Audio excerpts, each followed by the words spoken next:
This is Evolutionary Radio. This is your host, Trevor Kouritzin.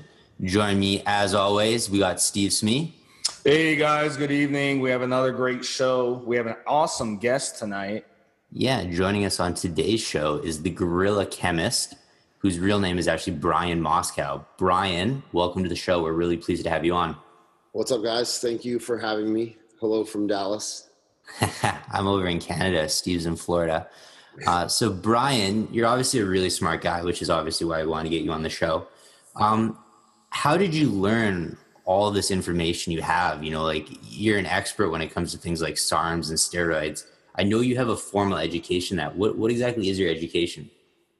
Okay, so my education is, my undergrad is in chemistry from the University of Central Florida, and my my master's is in organic and biochemistry from Georgia Tech in Atlanta. And most of the information when I was younger, got into bodybuilding, I was really interested to see how these things work in the body. So I did a lot of research on my own. And then when I went back to school later, I was 26, that's when I really got into the passion about chemistry and really learning and applying what I'm learning in school to like training, bodybuilding and stuff like that. So that's when it really kind of clicked together that things just started to really make sense to me. And I don't personally like the term expert or anything because I'm always learning. I literally read papers every single day.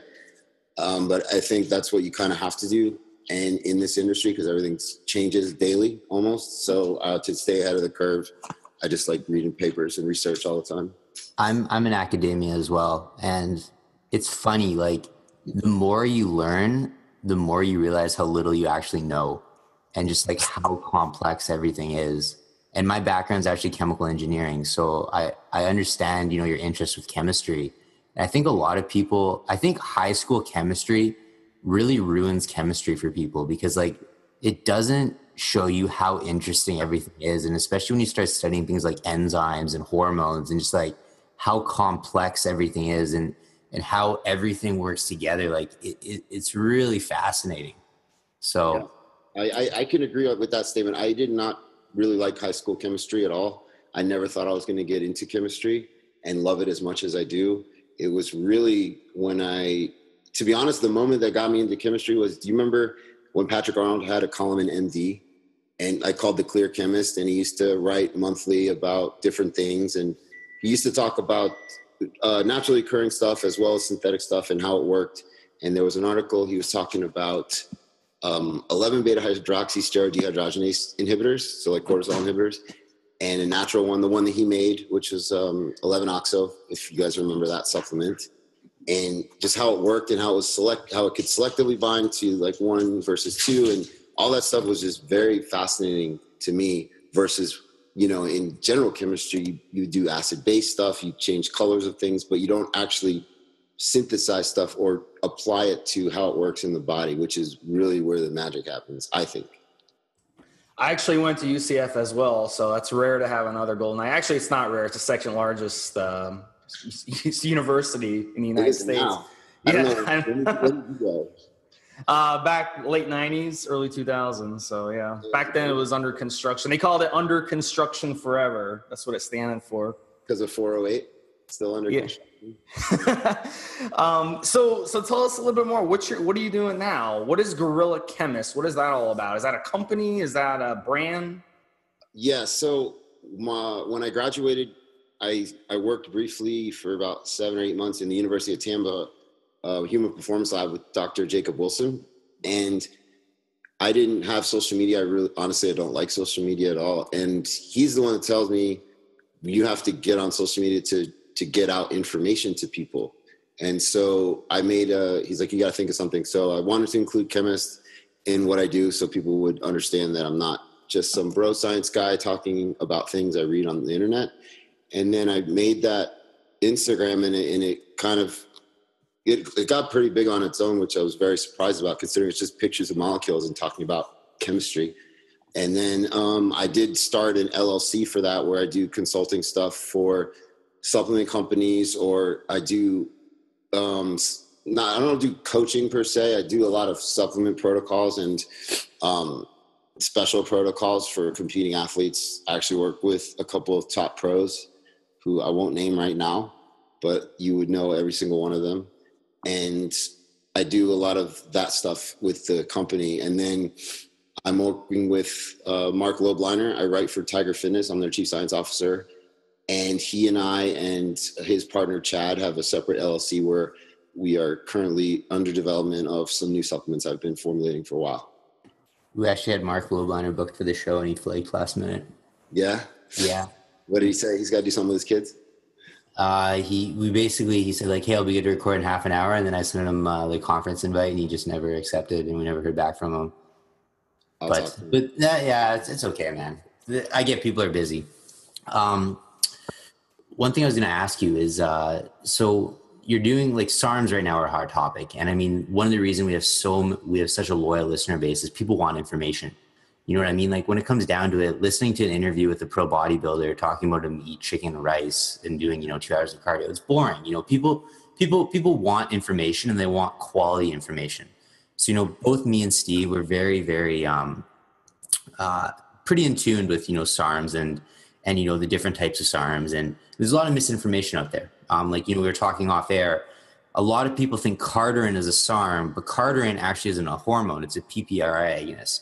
So you're currently doing some research on testosterone, right? Is that correct? Yeah. Tell us a bit about that. Testosterone is it's often known as RAD140.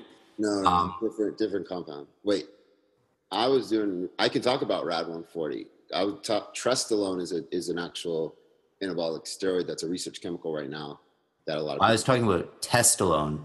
Okay, so that's RAD140? Yeah. But you want to talk about Trestolone. I've never even heard of that. Trestolone. How do you spell that? Trestolone. Yeah, it's Ment. You've heard of it, Trevor. Ment. We've talked about it on the podcast. Oh, Ment. okay. MENT. That's the problem is these things got so many different names. It's hard to keep track of them all. But yeah, okay. Talk to us a little bit about Trestolone. So Trestolone Ment is 7-alpha-methyl nandrolone or 7-alpha-methyl nortestosterone. And before you get into this, I just want to clear up something. So Testolone, Testalone, that's the SARM RAD140. So that's not what the Guerrilla Chemist is about to talk about. So just so everyone listening is completely clear, Testolone RAD140. What he's about to talk about is Trestolone, also known as Ment. So there's one letter difference, but they're two completely different things. Yes. Now go ahead. All right. So Trestolone, Ment, 7-alpha-methyl 19-nortestosterone, was originally investigated as a male birth control supplement or injectable or pellet steroid. And the reason that it works so well for that is because when you're looking at what you have available for hormone replacement, testosterone converts to DHT and you have to worry about prostate issues and health. So where this compound, Trestolone, was really the viable option because it can't convert to DHT because the 7-alpha-methyl group on the ring structure inhibits it from binding to 5-alpha reductase. So you don't get the dihydro product, which is a very strong affinity for the androgen receptor, 5 times stronger than testosterone. And so it also doesn't bind to sex hormone binding globulin either. So it's really this, I don't want to say a super steroid, but it's very, very potent for the milligrams you actually need. And it worked really well for as a contraceptive in the studies that I saw. Is it methylated? I'm sorry? Is it methylated? Methylated on 7th carbon. So I was actually just talking to Frank McGrath about this. When people hear methylated, they think it's toxic, but that's literally toxic. That was exactly going to be my question. Yeah. So when things are methylated on the 17th carbon, the reason that's done is because for your hormone to bind to the androgen receptor, the 17th carbon has to have the hydroxyl group or the alcohol group, and your stomach will and other enzymes will convert it into the ketone, which is a double bonded carbon to an oxygen, and that won't bind to the AR. So by methylating it, or really any alkylation of it, you prevent the oxidation of that alcohol to the ketone because it now has, it's called a tertiary carbon. It has 4 substrates on it. And so it can't convert into the ketone. So that's what makes methylated steroids work orally, but that's also what makes it very toxic, is because it's very hard to remove a carbon-carbon bond, as you know from chemical engineering. So that's what makes those the methylated on the 17th carbon toxic. But this is methylated on the 7th carbon, and that prevents it from binding to not only 5-alpha reductase, but also sex hormone binding globulin. So when hormones bind to that, they're essentially bound and they're not free. So that's the difference between your free testosterone and your bound when you get your blood work done. So this is essentially all free. So it's all working and combined to the AR. That's why this is very potent. What's the catch? It all sounds too good to be true. Side effect wise, it's meant as a male contraceptive. So suppression is very severe. But I mean, if you're not looking to have children, or if you're actually looking for it as a contraceptive agent, the dose needed is very, very low to do that. It's also extremely anabolic, and the other side effect, I guess, is it converts to 7-alpha methyl estradiol. So very, very potent estrogen, which has that same alpha methyl group. So it doesn't bind to the sex hormone binding globulin either. So that's floating around free and combined to your ER. So you do need to take either an aromatase inhibitor or an estrogen blocker, something like that, because it will convert to estrogen pretty readily. So that's basically the only side effect, is very estrogenic. Yeah, I mean, the studies that have been on this compound in humans show that it's much safer on your lipid panel and on your liver and kidneys versus higher doses of testosterone and other steroids they compared it to. So in essence, I would say this is a much safer option, especially at the doses you use, like which are the acetate form is floating around, and it's usually 50 milligrams. And then there's a decanoate ester floating around, which is about 100 milligrams. So the acetate, usually the dose prescribed was 50 milligrams every other day for mass, but that's even really potent. So you could probably get away with, I would start off even at 25 or 30 milligrams every other day and see how it goes. I was very impressed with how strong this compound actually is. So have you tried it personally? Yes, I tried it for almost 8 weeks of every other day with the acetate at 50 milligrams. And on a ketogenic diet, which is not really optimal for putting on mass, I put on almost 4 kilos. So that's what I was going to ask. Would this be like a bulking compound or a cutting compound? I don't like those terms because you can bulk. Yeah. But like, okay, so let's say, are you getting a lot of water retention from it, or is it like a pretty dry compound? No, it converts to that potent estrogen readily. So I guess it would be more of like a bulking type compound then. Yeah, if you don't take any type of aromatase inhibitor and you take just a Nolvadex or something, you'll probably notice some water similar to, I would say, like a Dianabol. So because you said it's pretty anabolic, would you recommend stacking it with an androgen, or would you just run it by itself?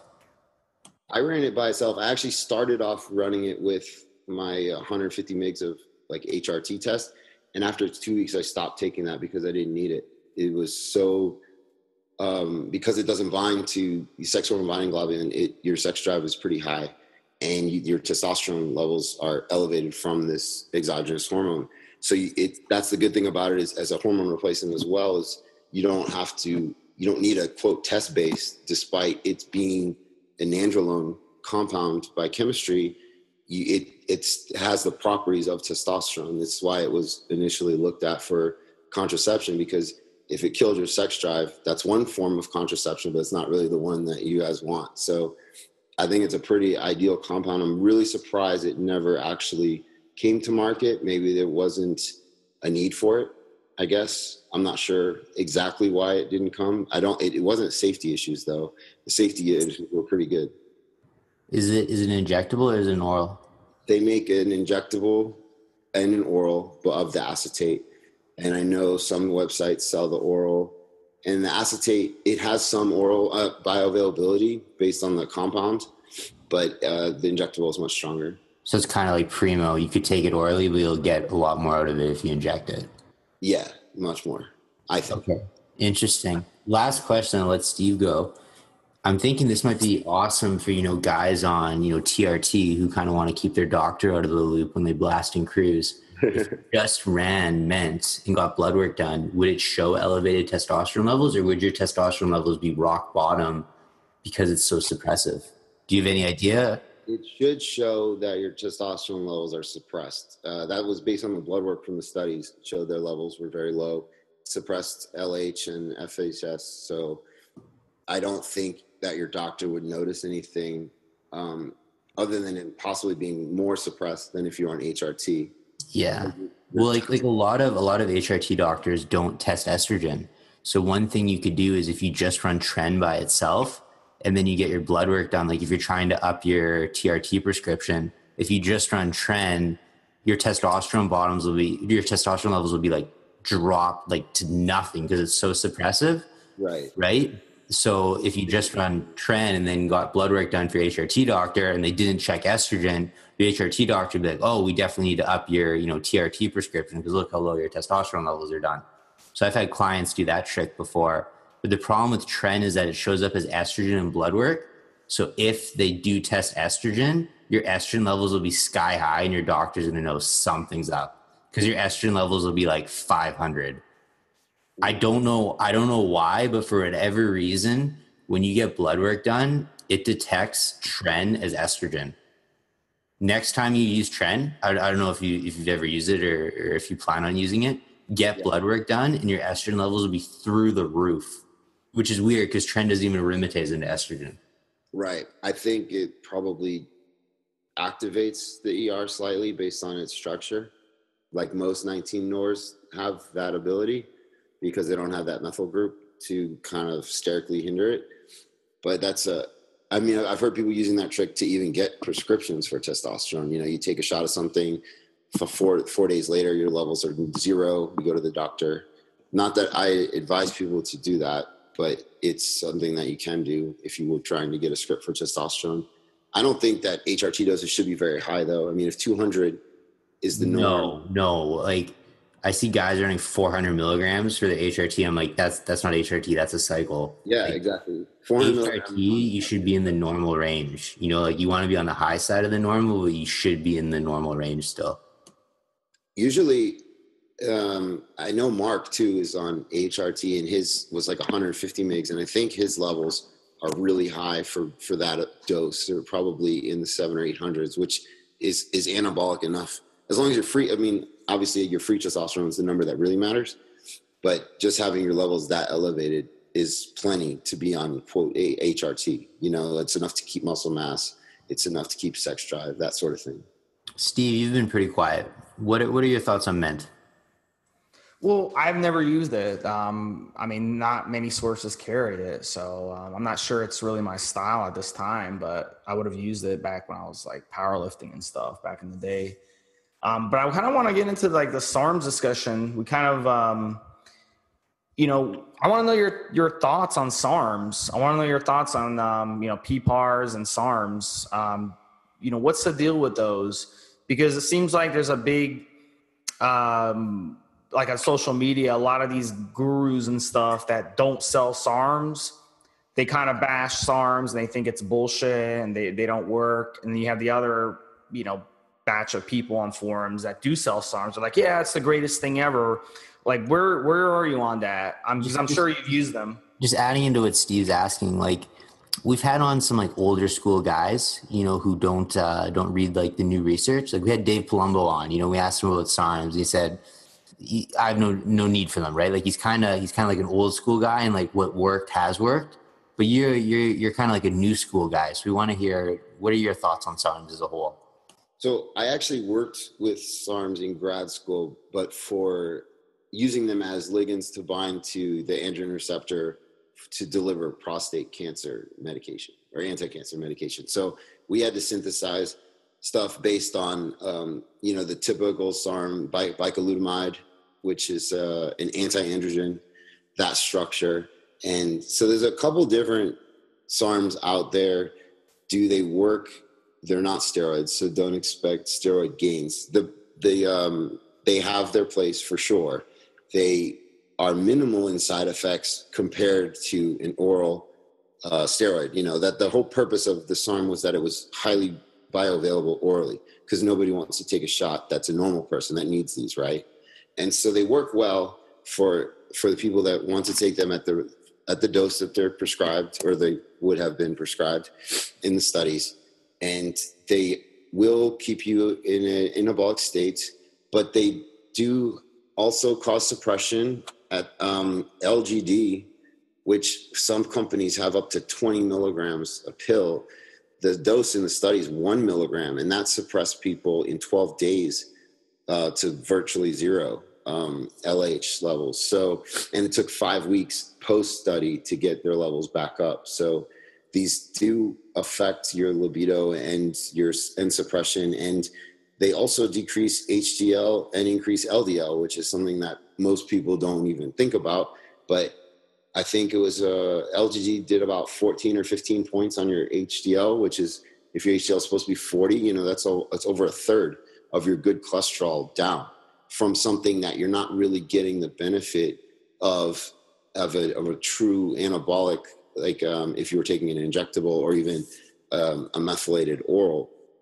They bind really tightly, right? And so the one thing I do tell people is you don't stack them with other stuff if you're trying to get the benefits of, you know, like true kind of synergy, because they bind way more tightly than testosterone, DHT. Any steroid, with the exception of maybe tren or methyltranolone, SARMs will bind much, much more tightly to the AR. But when that happens, they're occupying all of your androgen receptors. And if you're cycling and you're taking other exogenous hormones, testosterone, or anything like that, your testosterone is competitively inhibited from binding to the androgen receptor because the SARMs bind more tightly, so they can't kick them off. They don't have the high enough binding affinity, where testosterone will get kicked off because the SARMs have a higher binding affinity. And so if you're taking exogenous testosterone along with them, the odds of that testosterone binding are much less, which means that it's going to go to a different metabolic pathway, meaning estrogen, DHTs. And that's where a lot of the side effects, I think, come about from the SARMs. People have reported gyno from SARMs, which, you know, they're not steroids. They can't convert to estrogen, but they can block your natural testosterone from binding, and that testosterone can convert to estrogen. So I think the thing people need to know, you don't think so? Like, okay, I agree with what you're saying on paper. Like, everything you're saying is 100% scientifically correct. But at the same time, like, there's a lot of androgen receptors in your body, right? Like, you'd have to take like mega dosages of SARMs for it to actually like affect the point where like they're taking up all the androgen receptors, so the testosterone has nothing to bind to. No, like, I think you'd have to take like an entire vial of LGD like per day for like the testosterone to have nothing to bind to. That's, again, like, and the thing is like, for our listeners, no one's right or wrong here, because this is something that hasn't been studied. This is just kind of like our hypotheses. You're right. And most people, by the doses, I mean, even though the mega doses out there, like Austrian, the study dose was 3 milligrams. Most companies sell 30 milligram, either liquids or capsules. Some sell 50 milligrams. I mean, that's just an absurd number. But the number of like molecules versus the number of molecules that if you're taking exogenous, like if you're taking 500 milligrams, yes, you have more testosterone molecules than you do SARMs, but they still bind more tightly. So if you have a set number of androgen receptors, I believe that they will be occupied more by the SARMs versus the testosterone. And especially when you're taking higher doses or even stacking them, they sell stacks of like 2 or 3 or 4 SARMs, you know, like RAD, LGD, Austrian. They come in like stack pills are ready to go. And if you're taking all of those at one time, those are all competing for the same androgen receptor as well. And those all have similar binding affinities. So now you're talking about 3 different things that are going to bind, and your natural testosterone is not going to be able to get to it where it needs to go. And it could get more the DHT. I have a couple clients who are on doctor-prescribed TRT. They get blood work done religiously every 3 months.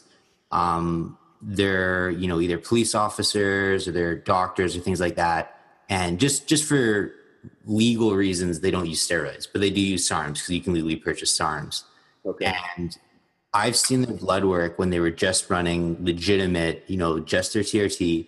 And I've seen their blood work when they would add in, you know, 10 milligrams of LGD per day. And their blood work was identical. So I think like if what you're saying was true, their estrogen levels would be higher and their testosterone levels would be lower. So, and again, but still taking TRT dosage, right? So again, maybe if you're running a gram of test, that might be different. But this is just things I've seen. I think that when you say blood work, are you talking about their lipids, or are you just talking about testosterone? I'm talking testosterone, free and total, and estrogen. Okay, the SARM shouldn't affect free. If anything, you might have more free.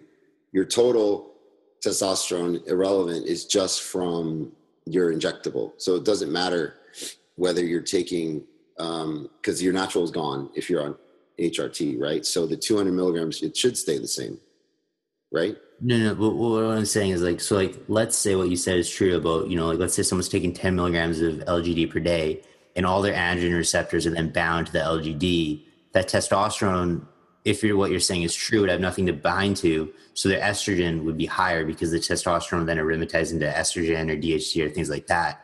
But their estrogen levels, their testosterone, like you're never going to get identical blood work because it varies day to day. But I mean, like their estrogen was like 27 one blood work and the next one was like 29. Like it was like pretty much identical. Okay, so to clarify, yes, there's like millions of androgen receptors or whatever. So yes, you'll still have the HRT. I just think that the more SARMs you're taking, the more they're going to bind and kick off other stuff, and it could convert more to DHT. But your total test should be the same. Estrogen, I would think that it would be higher, or if it's not, they don't test DHT, so who knows what the DHT count is.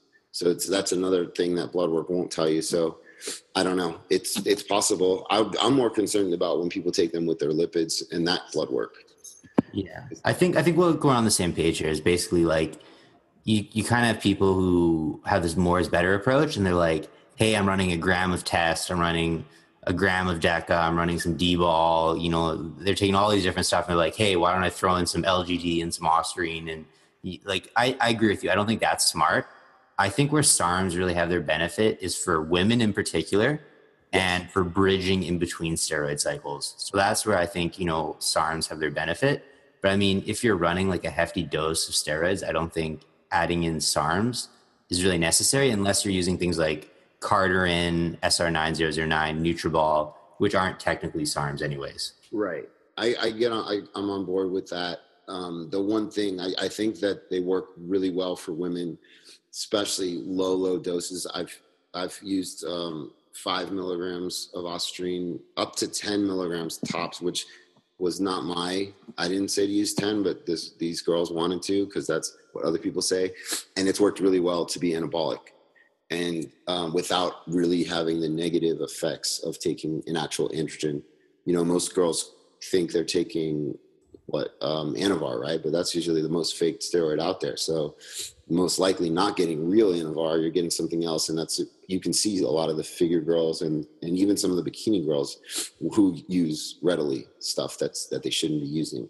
So I think that they do have an application if you're a bikini girl who is a hard gainer and wants to get to that level of being hard without using anabolics, or without using androgens. I think that SARMs are a good option for women. As far as bridging, I don't believe in bridging. And then you need to be off 100% of everything. If you're going to be off between cycles, if you're taking SARM in between, you're still suppressed. You're never really going to get your levels back up to normal, which I think is needed for like the longevity game of this sport, especially if you're planning on having kids. I know people bridge. I'm not a huge fan of it personally for the health reasons. I get it. I get why people do it. I just don't recommend that for people. And then if you want to talk about the like SR9009 and like Carterin, Carterin is a PPAR gamma No, PPAR delta agonist, I believe, which that is the enzyme that helps control energy expenditure and helps control like your, I think AMPK is the one that is the most activated by that. And so your appetite and the what amount of calories you burn per day and stuff like that can be affected. Anecdotally, the biggest thing I hear about cardarine is endurance. I guess I haven't seen a study to show this, but to show that maybe you have more oxygenated red blood cells. But MMA fighters that I talk to all the time use it. And they're the ones that always swear that they have more endurance in the gym. Yeah, cardarine, I can tell you, is the top selling product of all the SARM-like, even though it's not a SARM, but SARM-like, research chemicals and whatnot. Cardarine sells like hotcakes. You've used it, I'm assuming, right? Yes. In my experience, like literally taking it like 3 hours before I go like to do high intensity cardio or something like that, I feel it right away. I don't get the fat loss until like 3, 4, 5 weeks into it, but I get that endurance right away. Can you tell us a little bit about, in plain English, for the listeners who haven't tried it and who are like skeptical, how does it work for endurance so freaking well? I don't know the main mechanism because I personally haven't experienced the endurance, but I know it's real because plenty of, like I said, MMA fighters do it. Plenty of people on forums do it. Not that forums are like reliable, but they're people's anecdotal evidence, which should be taken into consideration. I don't know the exact mechanism by which it would induce. I think it has to do with using less oxygen metabolically. So I think one of the effects from activating MK is increasing mitochondrial function, which is where your body makes ATP, right? And so if you are using less oxygen for glycolysis to make ATP, then you're running more efficiently. I think that would be, if I had to guess, that would be the mechanism by which it works for endurance. What are the negative side effects? Because, we've heard in the past about cancer and stuff, and there's been some studies that have come out that have kind of debunked that. But what's your, share your knowledge on that a little bit. Are there any negative side effects to cardarine or SR9009? To address the cancer thing, to put it in perspective, you need to understand what a dose is for a rat and a mouse versus human equivalent dose. And it's all based on surface area of the body and body weight. And so normally, I think the study that showed cancer included a known carcinogen. So it included something that we know caused cancer. And B, it was at 30 milligrams per kilo. Brian, what basically happened is the rats never got cancer from the cardarine. They injected all the rats with a toxic compound that would make them develop cancer. And the rats who are giving cardarine, their cancer grew at an accelerated rate. So the whole study has been misinterpreted on the message boards. Both groups got cancer because they injected the rats with a toxic compound that would cause them to get cancer, exactly like you said. Right. But the rats that were giving the cardarine, their cancer grew at a faster rate. Yeah, because if you look, I believe the title of the study said it a rapid induction of cancer in like 7 organs or something, right? Yeah. But like, see, the problem is people read the abstract and they read that title, but they don't realize that all the rats got cancer. It's just the cardarine group, the cancer developed faster. So that alone is a little scary, right? I don't think that everything, yes, is dose dependent, and even the dose in the mice was pretty high. I think if it would be the equivalent of like 80 or 90 milligrams a day, I think, for a human of that. And most people take 10 to 20 milligrams. So I wouldn't be too concerned about that.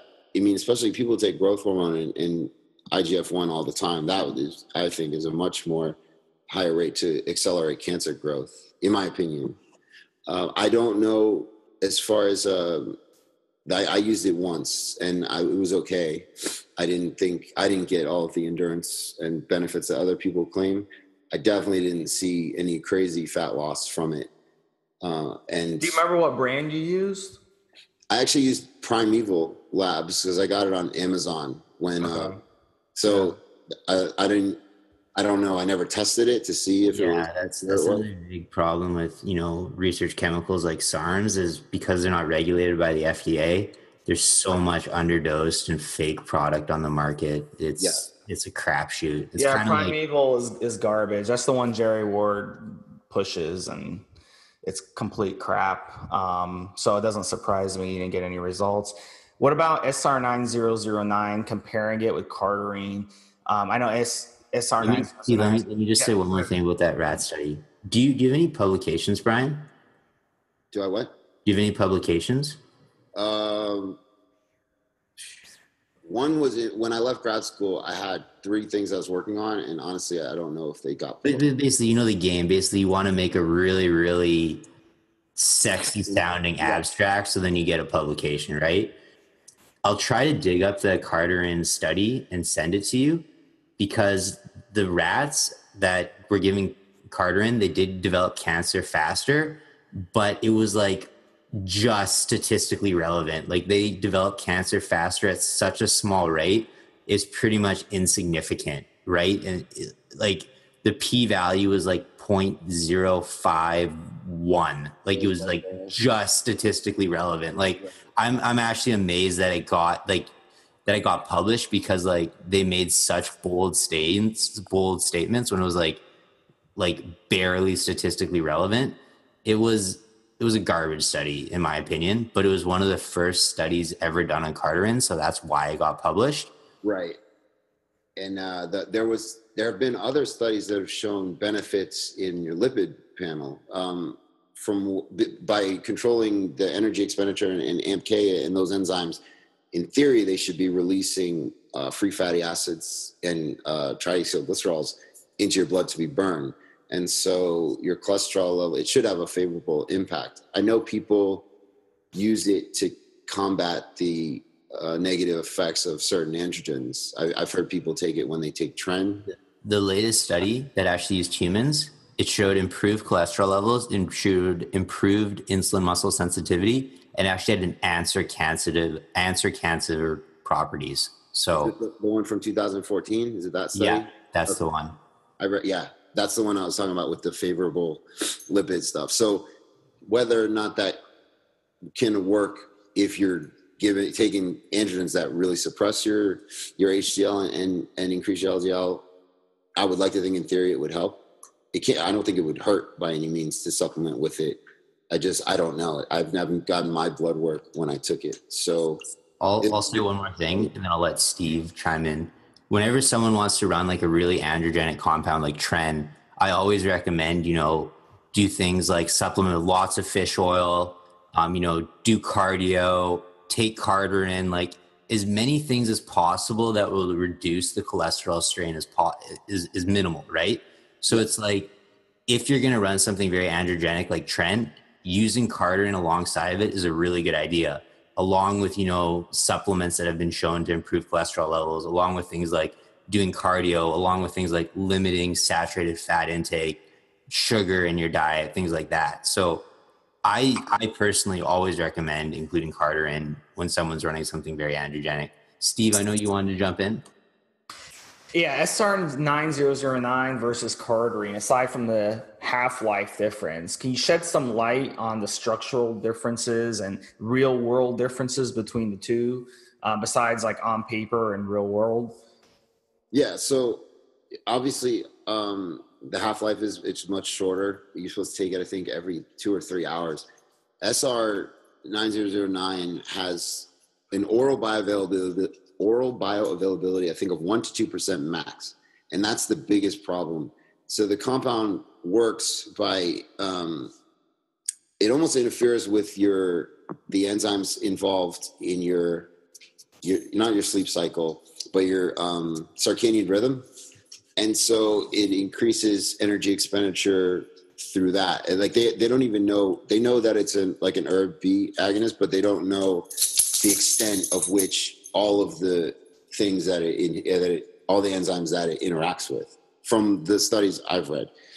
And I know that it can increase, it's supposed to do weight loss. I think the studies which were injected, if I remember correctly, showed a pretty significant weight loss, like 60% or something in the mice. But as far as humans, I personally think that this compound needs to be a topical if you're going to get anything out of it. I think people making it with DMSO and like propylene glycol and water and making some type of topical base would really get it into your system, and you really would see the benefits of it. I've tried it from a few different companies. I really wasn't impressed. And I had like 6 free bottles from Kouritzin Labs. They sent me stuff, and I was taking 30 milligrams 3 times a day. So that's 90 milligrams orally. So at 1 to 2% is not a whole lot, but, and I didn't really notice anything as far as fat loss. So I think without making it topical, I don't think it really gets enough into your system to make a difference. Trevor, you ran SR9009, right? What were your experiences? I got really good results from it. Endurance or fat? Both. I think that 1.2% bioavailability, I'd have to read that study, but I don't know where they got that number from. I mean, because like if you think about like a PPAR agonist, which it's not. Yeah, it is. No, it's an ERB agonist. SR9009? Yeah. It's ERB, I think, or ERB A, as far as from what Rev ERB receptors. Your REV, ERB receptors, A and B. Okay, I'll have to do some more research on it. But yeah, that's right. It works similar like a PPAR, but it's a Rev ERB, but it's similar to a PPAR. It's not a SARM, is what you're saying. Right. It's more about glucose metabolism. Interesting. Honestly, SR9009 isn't something I haven't done too much research on because it's so new. I've done a lot of research on Kouritzin, but I got really good endurance and fat loss results from SR9009. But what I did is I would stack Kouritzin and SR9009. So basically, Kouritzin has a half-life of 24 hours. So I would take that just once per day, like first thing in the morning with breakfast or whenever, right? It doesn't really matter when you take it. Just take it once per day because it's a 24-hour half-life. And the SR9009, I would only take it once per day, and I would take it before my workout as like a performance aid. I would take it basically with my pre-workout meal. So maybe indirectly, because I got a big boost in endurance during my workout, I was burning more fat, but I definitely noticed a significant increase in endurance and fat burning by dosing it that way. Like I said, I had it from Kouritzin, which I used their MK 677, and that was really good. I got blood work to show that my IGF-1 levels are really high, and I was impressed by it. And I felt that like my hands swelled up if you take too much. And then they sent me all their stuff to try, and it could be just their SSR that wasn't good. I have a bunch of different companies. MMG Labs sent me some to try, and I don't remember who else. I have another bottle to try, so I haven't gone to use it yet. But that was my first initial, was from Kouritzin, and I told you I was taking 30 milligrams 3 times a day, and I didn't notice really any fat loss. So I was a little disappointed. But again, their stuff could be bunk. I don't know. I didn't. It's also be a bad batch. You never know, right? The fact that they would send you bunk stuff, that's pretty stupid on their part, right? Yeah, because that would be a ballsy thing. But how much of this shit that's being sold out there, SARMs, PPAR, whatever, SR9009, and peptides that are being sold online, how much of that shit do you think is underdosed or bunk? Like, because we hear numbers online in the 80s, 90%, like from what you're a knowledgeable guy, like from what you've seen and tested, what percentage is crap these days? Peptides are way different. Those are expensive to make. I would say all of the IGF-1 is bunk, if not, 10%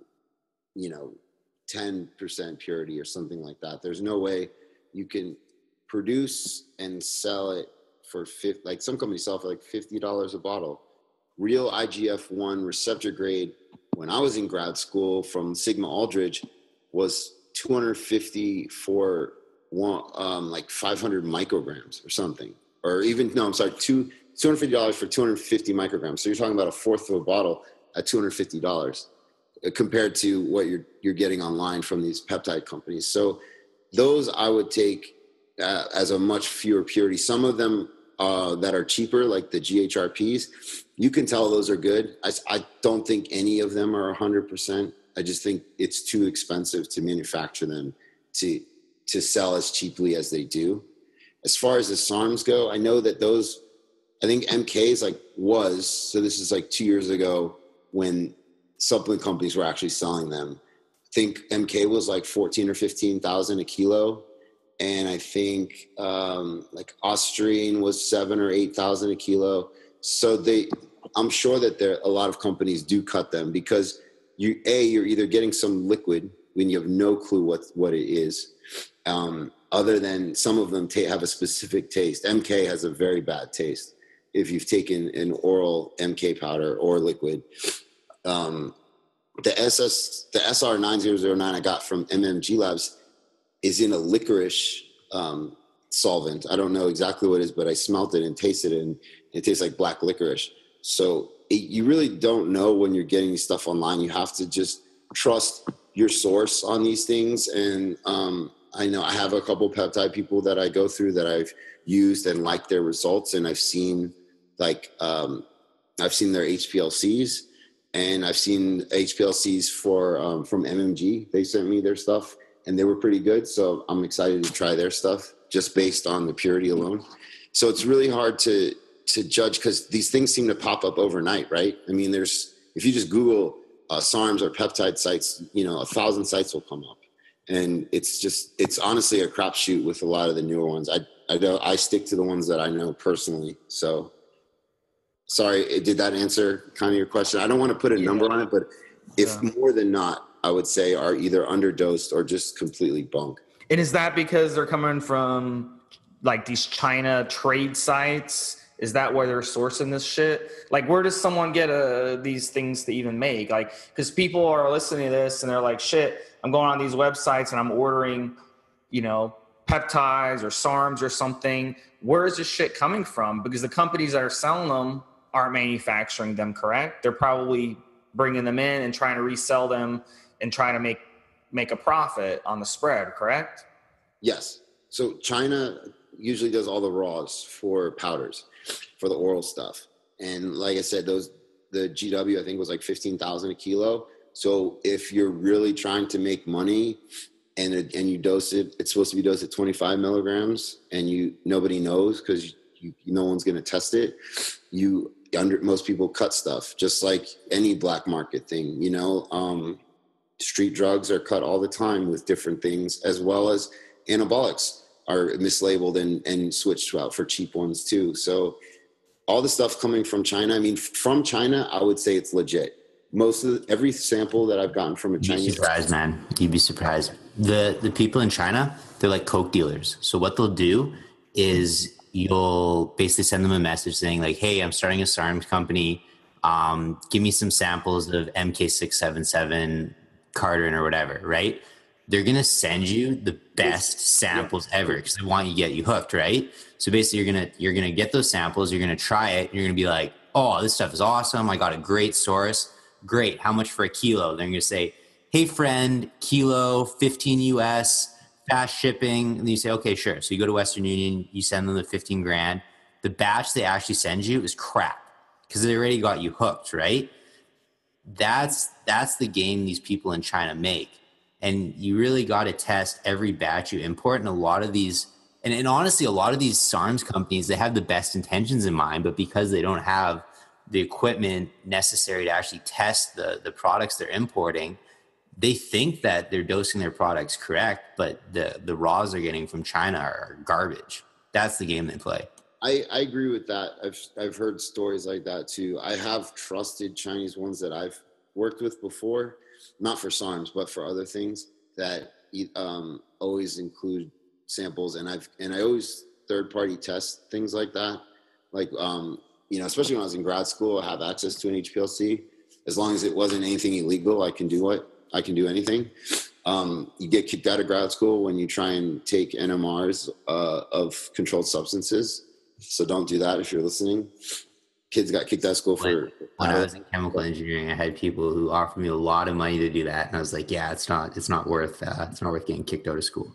No, because they think you're making all that stuff. So yeah, I never tested anything illegal like that, but I've tested like SARMs and those things when I had the raws. And you do kind of have to test everything in an industry that's so unregulated, like you said. Even the supplement industry, you'd be surprised how many companies actually batch test raws and then batch test final product. It's virtually none. When you have to really find a good co-manufacturer that does all that stuff, because most people just make it and pack it and never test it. And in my experience, I've sent things out to get tested and there's 2% of the ingredient that's supposed to be in there, or it's terrible. So if you were to go into that type of business, you definitely would have to third party test everything, like you're saying. You mentioned a lot about MK677. We call it Nutriball on our forums. Can you tell me a little bit about that? Because you said that you started to notice swelling in your hands. What are some of the other sides of it? Does it increase IGF-1? Does it increase growth hormone? And how long should you run it, and at what dose? Tell us a little bit about it. So my experiences with it, I use 25 milligrams is the studied dose to increase GH levels. So I used that, and I didn't notice a whole lot of side effects from the 20. When were you taking it? Yeah, I was going to ask that too. Were you taking it just pre-breakfast, or does it matter? I always take it before I go to bed, because empty stomach with food. Without food, empty stomach before bed, because it does increase appetite, and I'd rather just take it right before bed. And in theory, if you're, pulsating growth hormone releases, and at night is your biggest pulse that you'll get, if this truly amplifies growth hormone release, then you want to take it at night to get your biggest dose. If that makes sense. Like, people that take recombinant GH and take it at night is stupid, because you're suppressing your body's, the one time a day your body makes a ton of it. Not that the ton is greater than 5 IUs or whatever you're taking, but if you take that, I use the artificial in the morning, you'll still get that dose at night of your natural. But this is just a secretog. So I always took it at night, and the main side effect was the water in my feet, in my hands, especially if you take 50 milligrams. I took that for 3 days to see like how strong it really is. And there was a point where I couldn't even grip weights at the gym because my hands were just so swollen. So I was impressed with how strong it was for something that was an orally bioavailable growth hormone releaser. Have you ever used growth hormone? Yes. How would you compare it to it's impossible to actually quantify this, but how much would you say 25 milligrams of Nutriball would be equivalent to how many IUs of growth hormone? That's such a hard question. I will say that when I got blood work done at 25 milligrams, my IGF-1 levels were 275, and I believe the cutoff of high is 224. And taking 2 IUs of growth hormone a day of real pharma, like Surostim stuff, they were very similar. I was in the 220s. That's pretty good for something you can order legally and take orally. Right. The problem is the same thing with the SARMs, is people get it, they're like, and they want to take a lot of it. And that's always where all the side effects come out. You still can get insulin resistance, just like taking high doses of growth hormone. So that can mess you up long-term. I still think it's something that you need to be cycled. I tell people that the longest I would ever stay on something like this is probably like 4 or 5 months. I was on it for 5 months straight, and then I took 5 months off of it to get my body to naturally still secrete growth hormone. I don't think it's something I would take year round because of the insulin resistance of side effects of it. And I think there's a point where it's not like artificial growth where you're artificially raising, or you're not even raising your levels. You're artificially giving your body exogenous growth, which is injected and it does its thing. When you're actually telling your body to make more and you're stimulating your pituitary gland to release more, then that can have a detrimental effect if you're constantly doing that. If you have people talk about like a GH, like a pulsatile versus like the bleed and stuff. I don't think it does that, but I think if you take too much, it will negatively affect your normal growth hormone production when you stop taking it. Interesting. Just for our listeners, I looked it up quickly. So SR9009 is a Rev-ERB agonist. So Rev-ERB is a subfamily of nuclear receptors found on muscle cells, just like PPARs, but they're technically different. So they're very, very similar, but SR9009 is technically a Rev-ERB agonist, and then Carterin is a PPAR agonist, but both are nuclear receptors found on skeletal muscle. So they're very, very similar, but they're a little bit different in their mechanisms of action. Brian, I believe hits so many more things that they don't even know yet. I know I read it in the study. I can't remember exactly what it was, but they always test a certain number of genes when you're looking at bioavailability or biological action. And it affected, I want to say, the number in my head is like 20 something, but different things versus just one receptor, which most likely those things don't do. It's just one. But I know that that's all of those things in your circadian rhythm are different. And so that's why I think that it could be very beneficial for a weight loss drug if there were better bioavailability to it. Well, I'll find out because I'm going to be stacking Carterin with SR9009. I haven't done that yet, but I'm going to do that pretty soon because I'm starting to do a lot of, HIIT cardio in the morning. So if we can talk a little bit about steroids, Brian, Trenbolone. This is one of the most powerful, builds mass, builds strength. I know I hit PRs, all-time PRs, thanks to Tren. In your experience, are you a Tren fanatic or are you like, fuck it, this shit's nasty? No, I think Tren I think it's everyone's favorite, right? I think that it's great because it is so androgenic and you get real hard, usually get like nasty hard on it if you're dieting. It'll help keep muscle on. If you're just going for strength, it's 5 times more anabolic than testosterone is. It binds very tightly to the androgen receptor.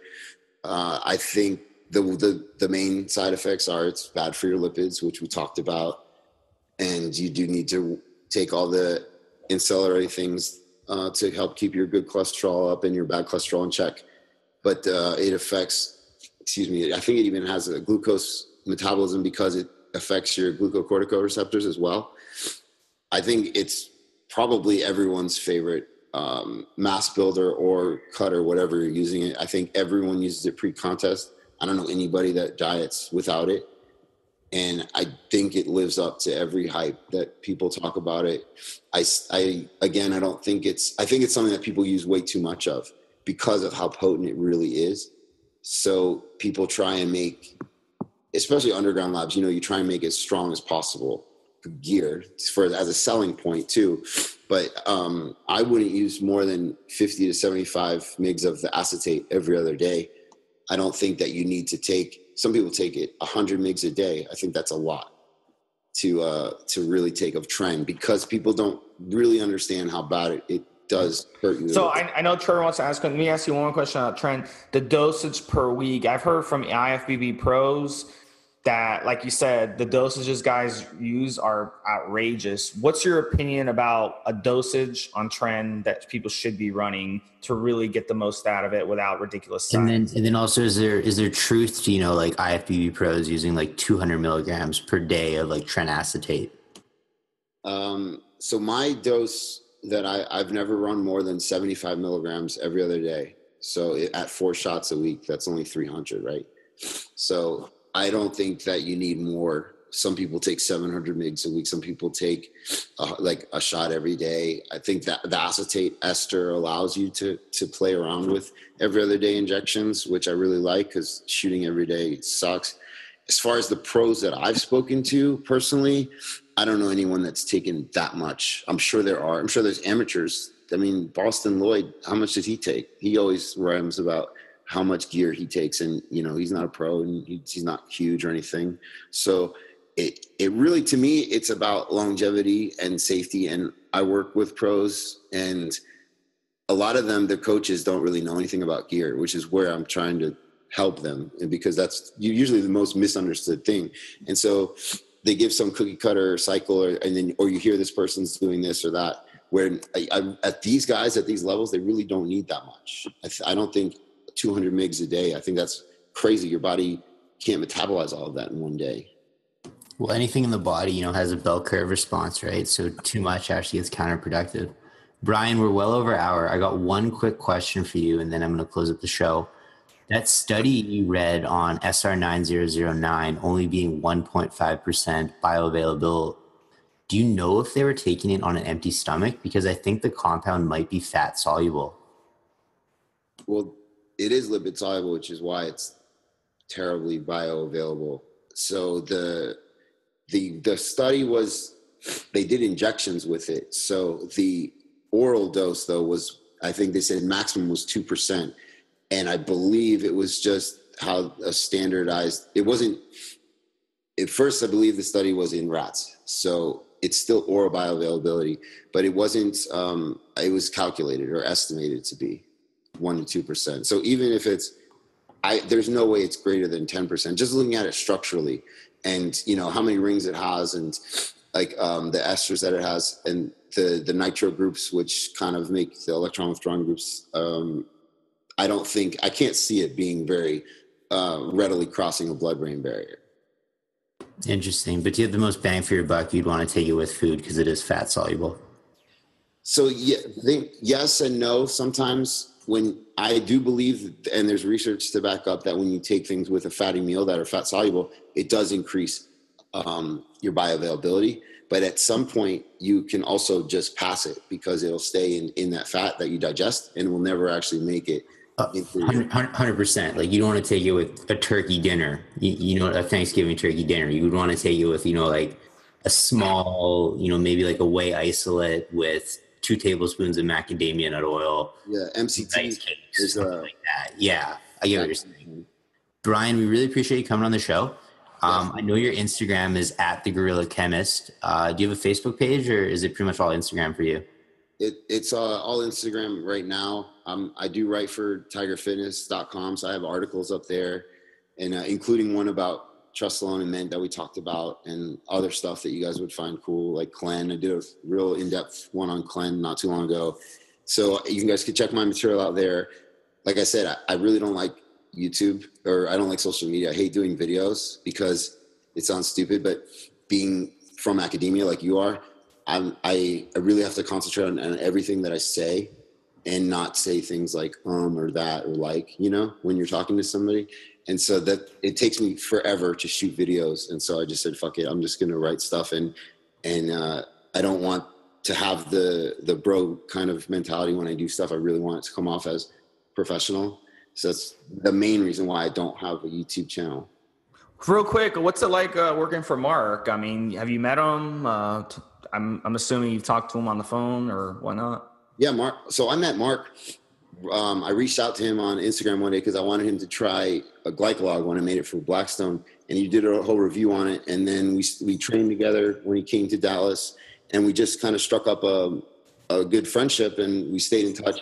And then when Blackstone and I parted ways, I actually talked to him for advice. I wasn't even asking him to do anything with him, and he wanted to work with me. So I was, humbled and appreciated that. And Mark and Chad, his business partner, they're both super intense guys and they're both workaholics. Mark works probably minimum of like 12 to 14-hour days, always doing something. And so he doesn't go into the office because he works from home most of the time, but we go into the office usually once a month, which is in Ohio, to get like FaceTime and do everything one-on-one and create content and stuff like that. But Mark's an awesome guy, super knowledgeable about training. He has something like 35 certifications of training. He seems like a really genuine guy. After the show, when you talk to him next, let him know we still want him to come on.